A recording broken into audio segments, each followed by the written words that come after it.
o caminho que o Brasil tá indo é o caminho do abismo. Uhum. Quanto mais nós postergarmos, mais vai doer. Uhum.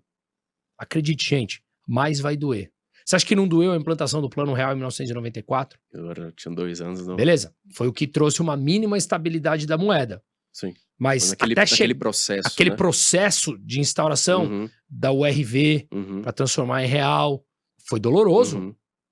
Foi um processo de recomposição dolorosa. Por quê? Porque durante anos você destruiu o valor da moeda. O que a Argentina está vivendo agora, que acabou de apresentar o primeiro superávit semestral nos últimos 16 anos, uma inflação que chegou a 250% ao ano. Sim. Quando o Milei assumiu, estava 25,5% ao mês. Agora está 4,2% ao mês. Ele tinha reservas líquidas negativas de 12 bilhões de dólares no Banco Central. Hoje as reservas brutas estão positivas em 5 bi. A população está sofrendo? Tá, cara. Tá. O PIB está caindo. E vai cair. Por quê? Porque ele precisa diminuir o gasto público para voltar a trazer estabilidade para a moeda, que estabiliza o preço dos bens e serviços na sociedade, que faz com que as empresas possam voltar a produzir, gerar renda, gerar emprego. No primeiro ano, segundo ano, dói, cara. Qual seria a solução, então? Continua os caras destruindo mais o valor da moeda para fingir que eu tô te enganando? Eu te engano mais 6 meses? Você vai morrer, cara. Você continuar colocando para dentro do teu nariz pó, você vai morrer. Ou eu estopo e sou adulto o suficiente para entender que eu tomei o caminho errado e vai doer para eu ir pro caminho certo, ou até uma hora teu coração vai explodir e você vai falar, não tive força para mudar o meu caminho. Eu prefiro o caminho da dor, cara. Eu também. Dentro de tudo isso que você tá falando, eu também prefiro. Mas a gente não teve esse caminho lá em 2016. E não aprendemos. É isso que eu ia te falar. O brasileiro não aprendeu? Bom, a resposta tá aí. O brasileiro quer esse sistema? Ou se acostumou com esse sistema de bolsas e outras coisas, de auxílios e etc? O problema no Brasil, na minha opinião, Você acha que o Brasil tem jeito? eu tava conversando isso hoje com meu pai, que foi até um vídeo que eu fiz, cara. Vou te responder com dados, eu gosto mais de responder com dados e números. Vamos lá, você tem 56 milhões de brasileiros vivendo do Estado através de algum Bolsa Família. Uhum. São 200 milhões de brasileiros, certo? Uhum. 56 milhões vive de Bolsa Família. 12 milhões de aposentados, certo? 56 com 12 são 68 milhões. Você tem 13 milhões de funcionários públicos, recorde, tá? 68 mais 13 dá 81. 81 milhões de brasileiros, beleza? Você tem dos 200 milhões, 203, você tem 100 milhões que são população economicamente ativa. Uhum. Porque o resto você tem crianças, tem Sim. idoso e tudo mais. Beleza, 100 milhões. Você tem 80 milhões, que eu acabei de contar para você aqui, 81 milhões, segundo o IBGE, vivendo do Estado. Do Estado.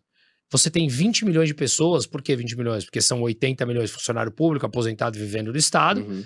Você tem 100 milhões que não trabalham, porque população não economicamente ativa. Então você tem 20 milhões de pessoas que pagam impostos para 180 milhões de brasileiros. Você acha que essa matemática funciona? Não.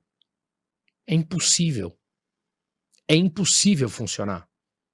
E por que você vai olhar e falar assim, então, por que essas pessoas continuam votando? Sei lá se ganhou ou não nas últimas eleições, mas essas pessoas, por que essas pessoas continuam votando? Vamos trabalhar que ganhou, tá? Uhum. Ganhou no jogo fair mesmo. Uhum. Beleza, por que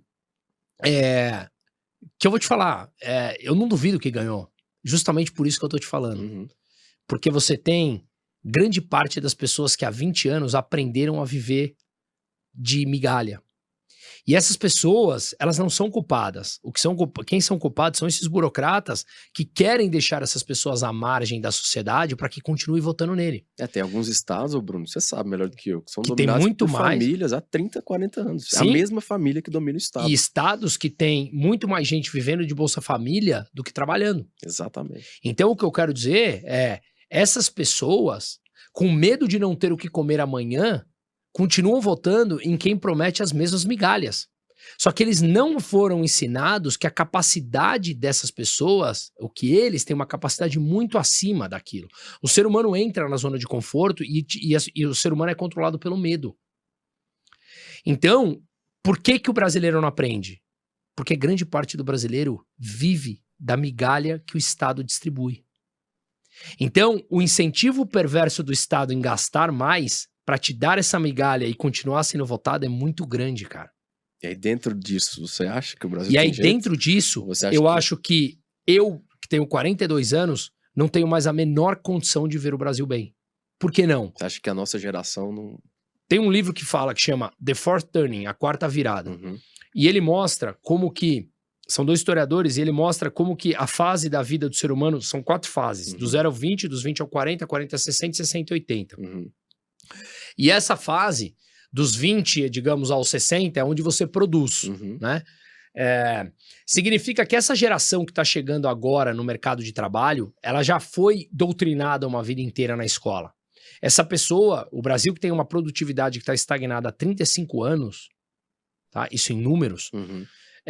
esse grupo de pessoas que está entrando no mercado de trabalho que não tem as capacidades hábeis para atender as demandas do Brasil de hoje, do mundo de hoje, inteligência artificial, inovação e tecnologia, porque o Brasil não tem isso.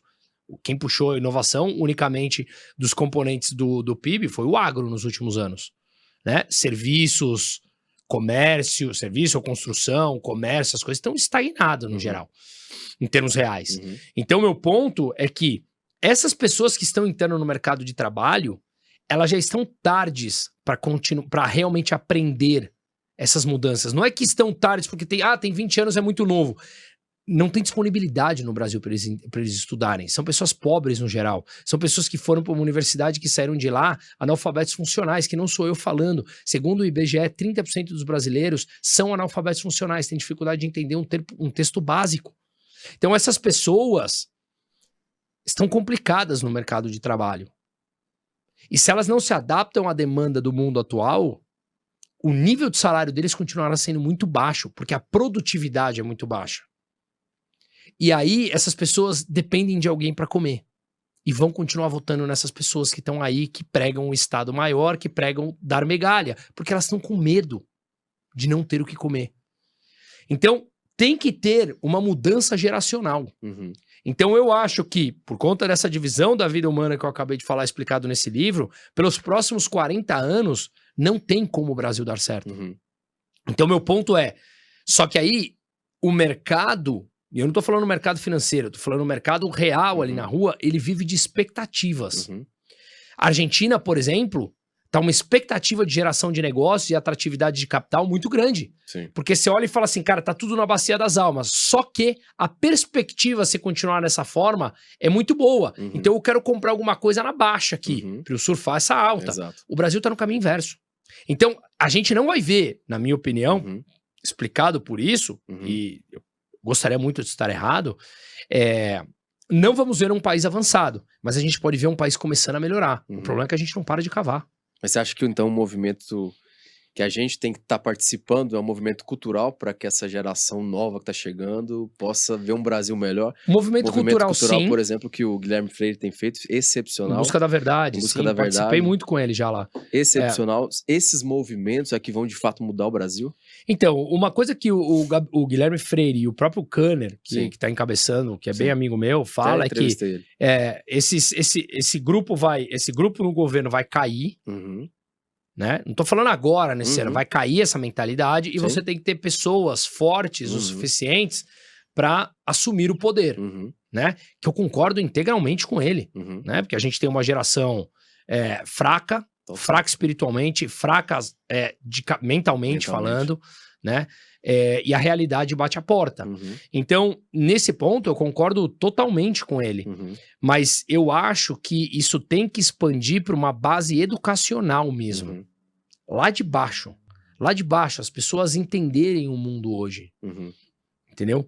E o Em Busca da Verdade, que é um trabalho lindo, tá ainda aqui em cima, né? O que é normal também, Sim. porque acabou de começar. Acabou de começar, não Uhum. tem outra forma Sim. de começar. Você tem que começar para descer. Então, de novo, o trabalho deles, que eu acredito pra caramba, eu participei ali no começo, depois por incompatibilidade de agenda, não consegui, mas acompanho muito deles. Repito, é um trabalho muito lindo, mas é um trabalho de gerações. Sim, gerações. É um trabalho de gerações. Uhum.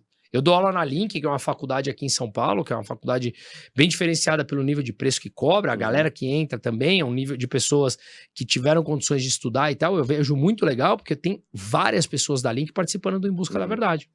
Então são pessoas de 17, 18, 19 anos participando disso. Que já é uma geração. Aí eu começo a ver uma geração. Mas o Brasil, como é um país de nível continental e muito grande, ainda é muito pequeno. Uhum.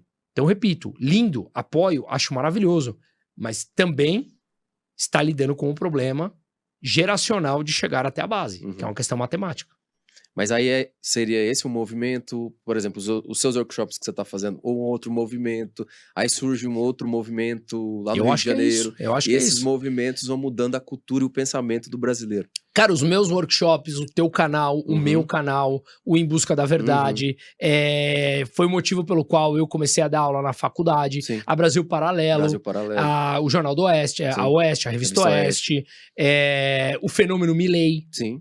Já é um movimento, desde o professor Olavo, né? O Olavo. Que é um movimento que mudou totalmente a cabeça dele. Exatamente. O que eu acho? Essas ideias precisam entrar no debate da sociedade. Então eu fico muito feliz quando eu vejo pessoas de classe mais baixa.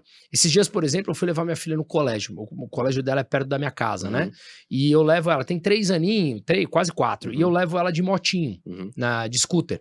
E eu coloco ela aqui na minha frente, o capacetinho, não sei o que, a gente vai só por ruas por dentro, ela adora. Esses dias eu parei no Farol e eu moro no Morumbi, que é onde tem a Paraisópolis, né? Que é a segunda maior favela de São Paulo. Uma moça tava passando na rua, assim, e ela ficou me olhando. Eu falei... Olhei, dei um sorriso pra ela, bom dia, né? Aí ela pegou e falou assim, muita gente te assiste na Paraisópolis. Caramba. Então, e a moça que trabalha na minha casa, ela falou que 5 vezes já veio trabalhar, tava no ônibus e viu pessoas escutando meu vídeo. Olha que legal. Então, meu ponto que eu quero dizer não é pela, ai, que legal, tô com audiência. Mudança de mentalidade, é a mudança de mentalidade. Exatamente. É a mudança de mentalidade. Exatamente. E tem um outro ponto aqui, goste ou não, por exemplo, do Pablo Marçal. De novo, para mim o importante é o debate penetrar na sociedade. Ele tem um debate, ele tem um ponto que me agrada muito. É o debate do incentivo à prosperidade individual. Ou seja, as pessoas lá que estão entregando com o Rappi, com o iFood, com não sei o quê, eles se sentem motivados a buscar a prosperidade individual. E quando você estimula a prosperidade individual, você tira o Estado do jogo. Porque você fala, eu consigo. O Estado mina minha prosperidade. E o Estado, ele não gosta de nenhum tipo de concorrência. Então, por exemplo, por que ele não gosta que você pertença a uma comunidade de vizinhança? Por que ele não gosta que você pertença a uma igreja? Por que ele não gosta de família? Me refiro ao Estado. Porque ele quer controlar tudo. Porque você tem mais lealdade a essas instituições do que ao próprio Estado. Exatamente. Então ele olha e fala, esse cara vai amar mais a igreja dele, vai amar mais os amigos da vizinhança, vai amar mais a sociedade de amigos, vai amar mais o clube, vai amar mais a família, né? Do que o próprio Estado. Eu tenho que destruir esses caras. Exato. Porque senão eles vão começar a perceber que eu não sou importante na vida deles. Ou que eu sou caro pra cacete pra esses caras. Exatamente. Então o discurso, de novo, como a gente está num mundo completo de degradação cultural, social, econômica, eu acho que colocar o debate na sociedade é onde está o verdadeiro ganho. Perfeito. Agora não é o momento, na minha opinião, eu gosto do político A ou B ou C. O político A ou B ou C não vai mudar porra nenhuma hoje, porque o establishment está tomado. Total. O que precisa são pessoas com escala ganhar um novo discurso. Aqui nesse canal a gente valoriza veículos de comunicação que pregam os mesmos valores que nós. Liberdade de expressão, liberdade de mercado e valores extremamente sólidos. Esses merecem todo o nosso respeito e todo o nosso apoio em meio a tudo isso que estamos vivendo. É por isso que não apenas faço parte da equipe da Revista Oeste, como ela também é uma mídia independente que está levando jornalismo sério e verdadeiro, sem censura, com uma qualidade a cada vez mais pessoas. E agora eles estão com uma campanha histórica para atingir os 100 mil assinantes. Fato histórico, pregando a total liberdade de expressão. E eu quero que vocês façam parte disso junto comigo. Acesse o link que está aqui na descrição ou o QR Code que está aqui na tela. Não fique de fora dessa. Ao assinar, você não apenas está apoiando um jornalismo sério que bate contra esse sistema corrupto autoritário, mas também ajuda a divulgar e estruturar essa causa que está tomando corpo no Brasil. Precisamos buscar nossas liberdades. Esperar alguma coisa deles é esperar que sejamos calados o mais rápido possível. Portanto, faça parte do time Oeste junto comigo. Acesse o link ou o QR Code aqui na tela e apoie a causa de liberdade de expressão, valores sólidos e liberdade de mercado.